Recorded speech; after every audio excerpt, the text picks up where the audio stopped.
मित्रों नमः संस्कृताय बीपीवीएस क्लासेस आपका हार्दिक स्वागत करता है। कल के वीडियो में अभिज्ञान शाकुंतलम का सारांश जो हम प्रथम अंक के विषय में बताए थे, आज हम अभिज्ञान शाकुंतलम नाटक का द्वितीय अंक जो है उसका हम सारांश बताएंगे कि इस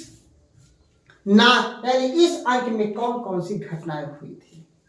पहले एक बार आप कल की बातों को समझ लीजिए, निश्चित है वो समझ में आ गया होगा, क्योंकि जब स्टार्टिंग से कहानियां याद रहेंगी तो उसमें कहानियां जुड़ती चली जाएंगी, आपको स्पष्टतः तैयार होता चला जाएगा।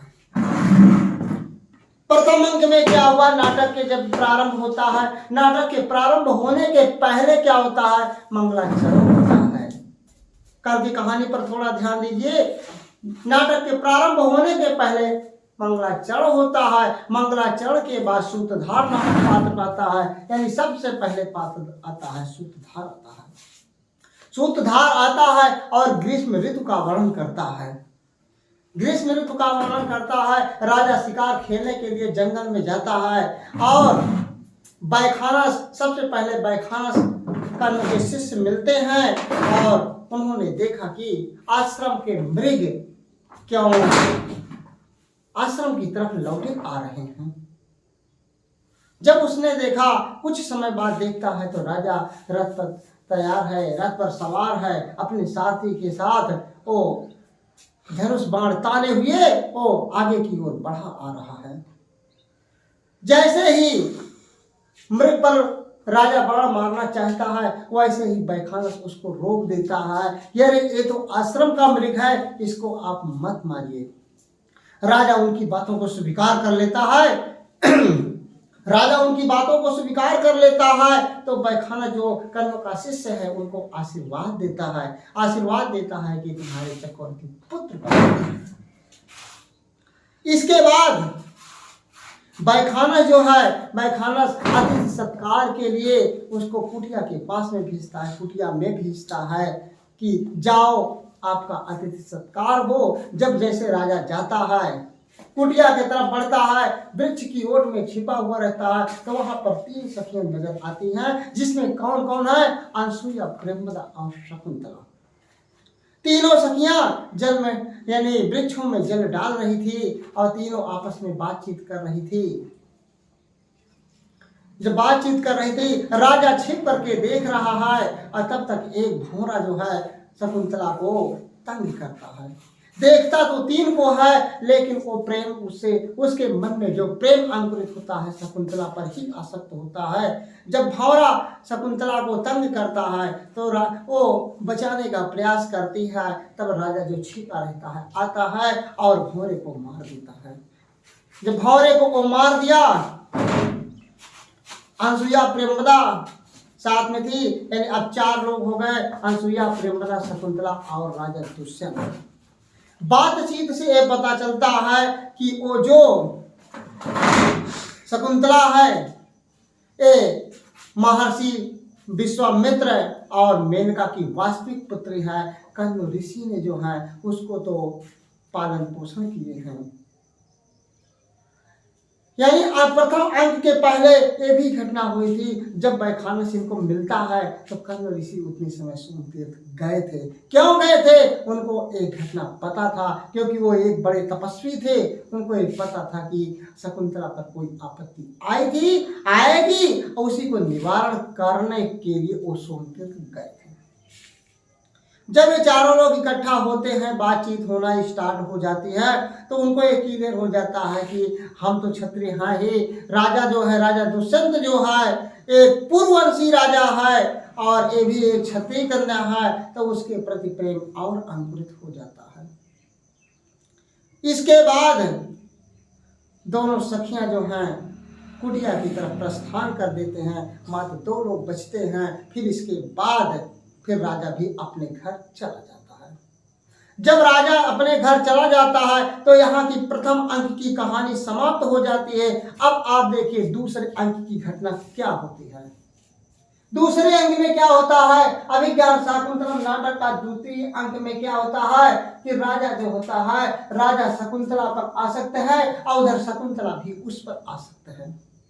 और शकुंतला पर आसक्त जो कामी अवस्था में राजा आता है, यानी शकुंतला पर आसक्त है वो कामी अवस्था में दोबारा फिर आता है।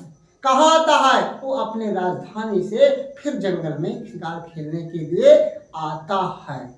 लेकिन किस शिकार के बहाने से तो आता है, लेकिन किस लिए आता है, क्योंकि वो शकुंतला पर आसक्त है, कामी अवस्था में आता है, यानी उसके प्रेम के कारण वो आता है, यानी मिलने के बहाने आता है। जब मिलने के बहाने आता है तो शिकार खेलने के लिए विदूषक कहता है। किससे कहता है, जब वहां पर आया और जब वहां पर वो आता है तो शिकार खेलने के लिए विदूषक कहता है। किससे, राजा से कहता है कि ऐसा है शिकार फिर खेला जाए। लेकिन राजा तो आया है शकुंतला के लिए आया है, ना कि वो तो बहाना है, केवल शिकार खेलना उसका बहाना है, लेकिन वो तो आया है शकुंतला के चक्कर में आया है। तो जब विदूषक कहता है, विदूषक शिकार खेलने के लिए राजा से कहता है, तो राजा क्या करता है, राजा जो है शिकार खेलने से मना कर देता है।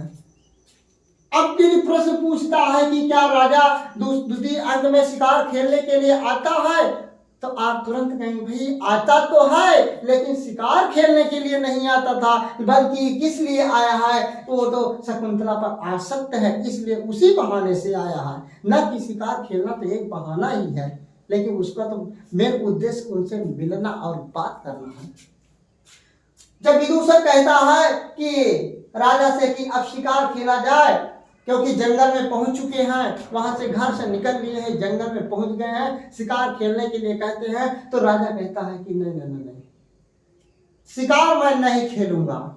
क्यों नहीं खेलेंगे, और राजा कहता है सेनापति से कहता है, जो राजा का सेनापति है वो अपने सेनापति से कहता है, क्या कहता है कि आश्रम वासियों को कोई दुख न दे, कि आश्रम वासियों को कोई दुख न दे। क्यों दुख न दें, आप स्वयं तर्क कर सकते हैं कि जहां पर जिससे किसी का प्रेम हो जाता है, वहां उतना लगाव हो जाता है, वो पूरे समाज को चाहता है कि अगर हमसे संतुष्ट रहेगा तो हम निश्चित है हम सफल रहेंगे, जिस लिए आए हैं उसमें हम जरूर संतुष्ट रहेंगे।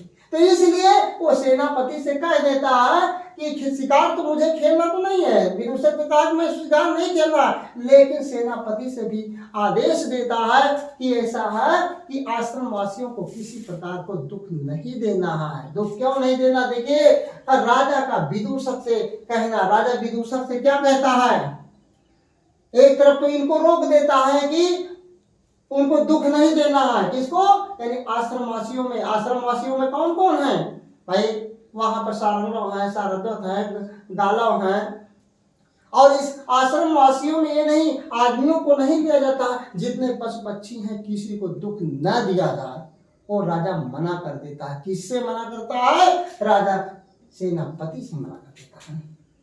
फिर उसके बाद अब यहाँ का स्पष्ट यहाँ पर हो जाता है, राजा विदूषक से कहता है, विदूषक कौन है, राजा के साथ में रहने वाला है, विदूषक एक मजाकिया है और राजा का मन बहलाता रहता है। तो अब यहाँ का क्लियर यहाँ पर हो गया कि राजा विदूषक से कहता है कि कोई बहाना बताओ जिससे दोबारा आश्रम में फिर रुकने का मौका मिले। स्पष्ट हो गया राजा किस लिए आया है, कि राजा इसलिए आया है, और विदूषक से कहता है क्योंकि विदूषक एक मजाकिया है, हंसी मजाक करता है, राजा का मनोरंजन विदूषक ही देता है, जो विदूषक बोल सकता है वो विदूषक सबके सामने बोल सकता है। तो उसी बहाने राजा जो कहता है, विदूषक से कहता है कि कोई ऐसा बहाना बताओ जिससे हम आश्रम में दोबारा फिर रुके। जब कोई किसी का प्रेम होता है, अगर किसी से प्रेम हो जाता है तो कोई भी व्यक्ति हो महान, वो अपने मौके को ढूंढता है, कहीं निमंत्रण पड़ा है तो हाँ कोई निमंत्रण पड़ा है तो मिलने के लिए जाता है, या कहीं मार्केट जाता है तो मिलने के लिए जाता है। इसी प्रकार ये राजा जो है विदूषक से कहता है कि कोई ऐसा बहाना बताओ जिससे हमको आश्रम में फिर रुकने को मिल जाए।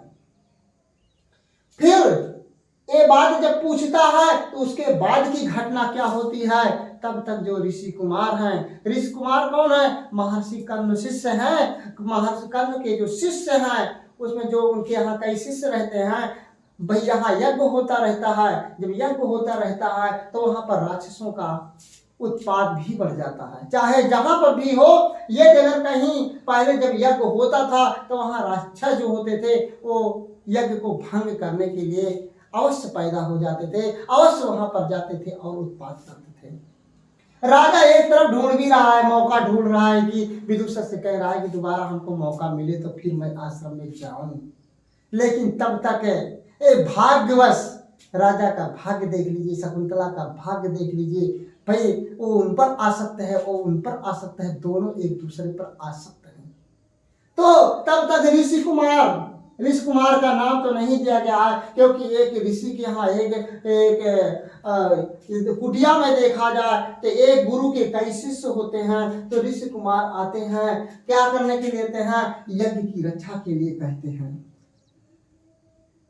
वो तो यही मौका ढूंढता ही था कि मुझे मौका मिले किसी बहाना से वहां जाने का। तब तक ऋषि कुमार यज्ञ की रक्षा के लिए राजा से कहते हैं। जब ऋषि कुमार राजा से यज्ञ की रक्षा के लिए कहेंगे कि हाँ वहां पर जाना है, यज्ञ की रक्षा करना है, तो क्या वो राजा मना कर देगा? वो कभी नहीं मना करेगा, क्योंकि वो तो पहले से ही चाहता था मुझे कोई बहाना मिले तो मुझे जाने का मौका मिले। जब ऋषि कुमार जाकर यज्ञ की रक्षा के लिए कहते हैं तो राजा की स्वीकृति हो जाती है।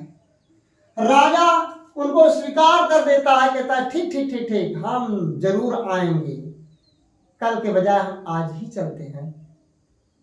उसको तो मौका चाहिए था, लेकिन जब राजा तुरंत स्वीकार कर लेता है, ठीक ठीक ठीक, हम जरूर आएंगे।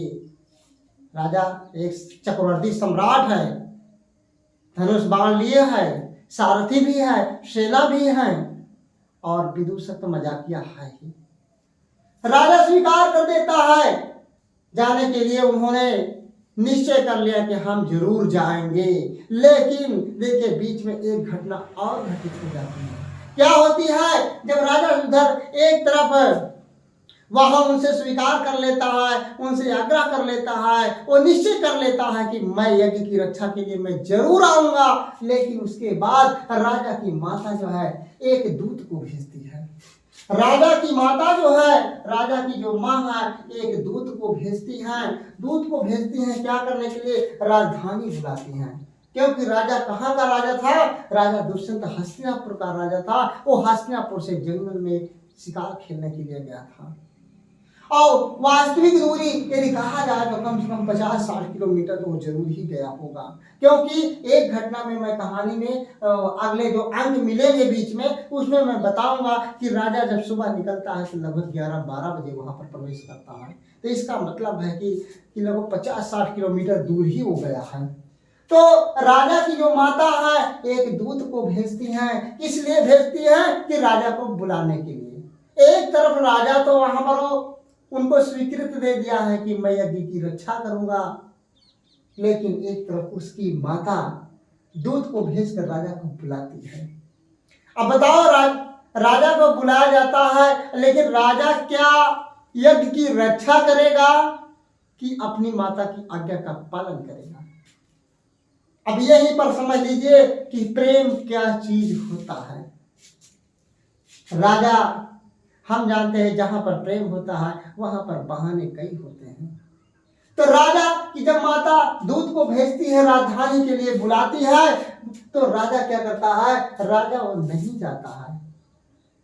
देखिए अब यहाँ पर दो काम फंस रहे हैं। एक तो प्रेम में आसक्त है, दूसरी बात यह है यज्ञ की रक्षा भी करनी है, इसका भी निश्चय है। क्योंकि पहले राजाओं का जो कथन होता था, जैसे रामचंद्र जी यानी ऐसे राजा थे, रघुकुल की ये रीति होती थी, रघुकुल रीति सदा चले आई, प्राण जाए पर वचन न जाए, जो वचन दे देते थे उसको जरूर करते थे। उसी प्रकार ये राजा जो कहा है तो जरूर करेगा, माता की बातों को उल्लंघन कर देता है। वो अपने स्थान पर किसको भेजता है, अपने स्थान पर विदूषक को भेज देता है।